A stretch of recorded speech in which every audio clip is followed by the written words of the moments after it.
In today's video, I'm going to teach you how to format data types in Power BI. Getting data types right is one of the simplest ways to make your reports accurate, reliable, and easy to read. If a number is stored as text, it won't sum correctly. If a date isn't recognized as a date, your time intelligence won't work. So let's walk through the process step by step, and I'll share tips along the way.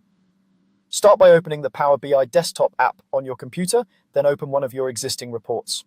Once your file is loaded, move into Data View by selecting the table icon on the left pane.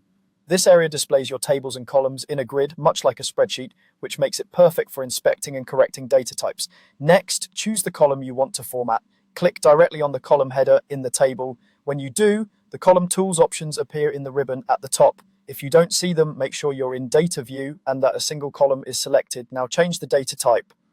With the column still selected, go to the Column Tools tab and find the data type drop-down. Here you'll see choices like text, whole number, decimal number, date, time, and true, false. Pick the type that truly matches your data. For example, use text for IDs that shouldn't be calculated, whole number for counts or quantities, decimal number for prices or measurements, date, time for timestamps, and true, false for flag columns. If Power BI warns you that changing the type might affect values, confirm only if you're sure.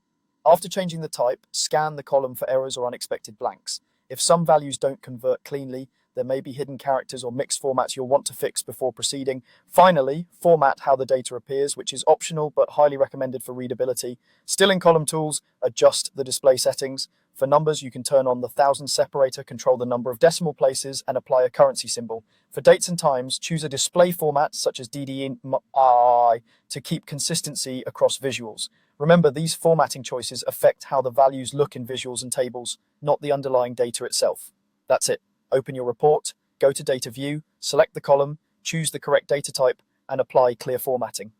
Setting types early in your workflow prevents errors and makes your visuals behave the way you expect. Save your changes, refresh your visuals if needed, and you're good to go. Thanks for watching.